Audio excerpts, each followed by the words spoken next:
किशोरी लाल जी के बेटे राघव की शादी की बात जगह जगह चल रही थी, लेकिन किशोरी लाल जी को कोई लड़की पसंद ही नहीं आती थी। और उसकी एक ही वजह थी, किशोरी लाल जी का लालची होना। उनको लड़की वालों से मोटा दहेज चाहिए था और इसी चक्कर में एक दिन वो एक बहुत पैसे वाले के घर अपने बेटे का रिश्ता लेकर पहुंचे। उस आदमी का नाम था ओम प्रकाश। देखिए किशोरी लाल जी, मेरी एक ही बेटी है और मेरी सारी संपत्ति जायदाद सब कुछ मेरी बेटी नैना का ही है। पापा, नाम से लगता है बहुत खूबसूरत होगी। कितना अच्छा नाम है ना, नैना। ओ, वैसे बात तो सही है आपकी। अब इतना पैसा है, जमीन जायदाद है, इकलौती बेटी, आप भी क्या करेंगे? सब कुछ उसे ही देंगे ना। बिल्कुल ठीक पहचाना आपने। बस बेटी की शादी और सारी जायदाद उसके नाम। पापा, बिना देखे हाँ कर दीजिए ना। इतना अच्छा रिश्ता फिर कहाँ मिलेगा? माला माल हो जाएंगे हम। मैं अपनी बेटी को बुलाता हूँ। अरे नहीं नहीं नहीं नहीं, आपकी बेटी का नाम नैना है, सुनकर ही लगता है बहुत सुंदर होगी। रहने दीजिए अंकल, मैं तो आपकी बेटी के नाम से ही इतना खुश हो गया हूँ कि उसे बिना देखे शादी करने को तैयार हूँ। अब तो मैं उसका चेहरा सीधे शादी के बाद ही देखूंगा। और इस तरह राघव नैना का चेहरा नहीं देखता और उससे शादी कर लेता है। शादी के बाद अपनी सुहाग रात पर जब राघव नैना का घूंघट उठाकर देखता है तो नैना की आंखें बंद थी। कितनी खूबसूरत हो तुम नैना, जरा अपनी आंखें खोलकर मेरी तरफ देखो तो सही। नहीं, मुझे शर्म आती है। अरे, मैंने तुम्हें शादी से पहले भी नहीं देखा और अब अगर तुम आंखें खोलकर मुझे देखोगी भी नहीं तो मुझे अच्छा कैसे लगेगा? इससे पहले कि नैना अपनी आंखें खोलकर राघव की तरफ देखती, अचानक से लाइट चली गई और राघव नैना को पूरी तरह से देख भी नहीं पाया। अगली सुबह नैना राघव के लिए नाश्ता बनाकर लेकर आई। अरे ये क्या, आधा पराठा सेका हुआ है और आधा बिल्कुल कच्चा। ये तुमने क्या किया नैना? बहू, तुमने क्या आधा पराठा तवे से नीचे लटका कर रखा था जो आधा सेका है और आधा कच्चा? मुझे जितना दिखेगा उतना ही तो सीखूंगी ना पापा जी। जहाँ जहाँ मुझे नजर आ रहा था वहाँ मैंने सीख लिया, जहाँ जहाँ नहीं दिखा वहाँ कच्चा रह गया होगा। इसका क्या मतलब है? ये कैसा मजाक कर रही है तुम? अरे बहू, तुमने इतना लंबा घूंघट क्यों लगाया हुआ है? देखो, हमारे घर में बहुओं को बेटी की तरह रखा जाता है और फिर तुम तो इतना सारा माल लेकर आई हो। देखो, ये घूंघट डालकर रखने की कोई जरूरत नहीं है। हाँ नैना, पापा जी ठीक कह रहे हैं, तुम तो आराम से रहो, अपना ही घर समझो। नैना अचानक से अपना घूंघट उठा लेती है। अरे ये क्या पापा, नैना की तो एक आंख फूटी हुई है। नाम से नैना, लेकिन ये तो कानी बहू निकली। मेरे साथ धोखा हुआ है, धोखा। बिना दिखाए अपनी कानी लड़की मेरे संग ब्याह दी। मुझे कानी भी नहीं चाहिए। मुझे अभी ओम प्रकाश जी से बात करनी पड़ेगी। आखिर उन्होंने मेरे साथ ऐसा किया क्यों? अरे, आप लोगों ने ही तो पापा से कहा था कि आप लोग शादी से पहले मुझे देखना नहीं चाहते। अब मेरे पापा पर क्यों इल्जाम लगा रहे हैं?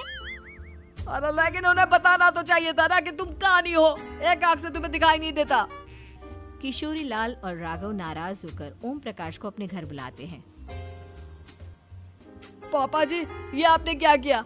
शादी से पहले बताया क्यों नहीं कि नैना की आंखों में परेशानी है? अरे, आप ही ने तो लड़की देखने से मना कर दिया था। और लेकिन आप बता तो सकते थे। आपको तो हमारी बेटी की प्रॉपर्टी चाहिए थी, वो भी पूरी की पूरी। अब क्या हुआ अगर उसे आधा दिखाई देता है? प्रॉपर्टी तो आपको पूरी मिल गई ना। अरे ये क्या बात हुई? मेरी शादी प्रॉपर्टी से नहीं, आपकी बेटी से हुई है। अब ये तो पहले सोचना चाहिए था।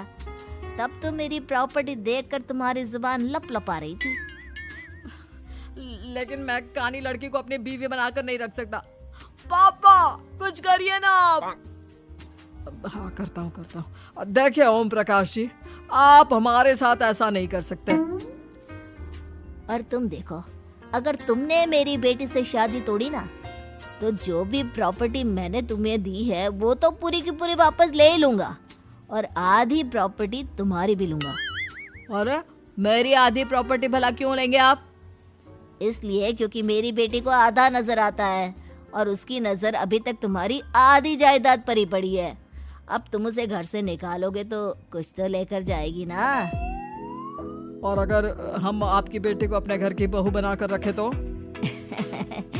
तो तुम्हारी पूरी प्रॉपर्टी तुम्हारी ही रहेगी और जो मैंने तुम्हें दिया है ना उसमें से बस मैं आधा लेकर जाऊंगा।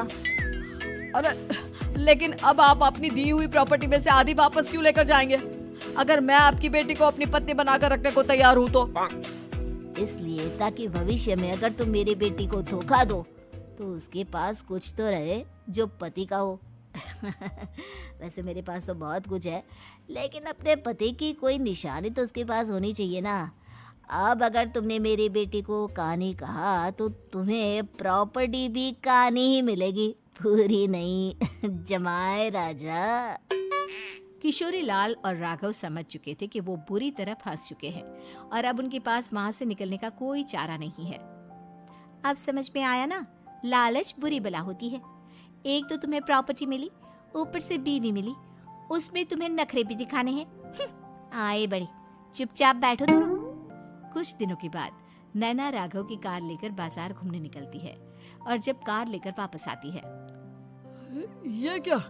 एक तरफ से मेरी गाड़ी पूरी खराब हो चुकी है। लगता है तुमने मेरी गाड़ी को किसी दूसरी गाड़ी के साथ एक्सीडेंट किया है। अरे अरे कितना बड़ा नुकसान कर दिया तुमने बहू। वो क्या है ना पापा जी, मुझे एक आंख से दिखाई नहीं दे रहा था, सामने से गाड़ी आ रही थी। मुझे तो सिर्फ आधा ही दिखाई दिया और वो गाड़ी मेरी कार से रगड़ते हुए निकल गई। अब मैं क्या करूं बताओ? आप इसे ठीक कराने के पैसे कौन देगा? तुम्हारे पापा। तुमने मुझसे इस तरह से बात की? अभी रुको। नैना राघव की शिकायत ओम प्रकाश को कर देती है। देखो राघव, अब जो मेरी आधी प्रॉपर्टी तुम्हारे पास थी ना उसमें से आधी और मैं लेकर जाऊंगा क्योंकि तुमने मेरी बेटी को डांटा। अरे नहीं नहीं पापा जी, गलती हो गई, माफ कर दो। गलती की तो कोई गुंजाइश ही नहीं। अगली बार मेरी बेटी को डांटा तो बची हुई आधी में से आधी और ले जाऊंगा। लालच के चक्कर में हम दोनों ने बहुत बड़ी गलती कर दी बेटा। एक तो तुम्हें कानी बहू मिली और ऊपर से जो माल मिला वो भी काना। इस तरह राघव की हर एक गलती पर ओम प्रकाश उसकी प्रॉपर्टी का आधा आधा हिस्सा लेकर अपना सारा माल वापस ले गया और राघव को कानी बीवी से काम चलाना पड़ा। भाई लालच वाकई में बुरी बला है।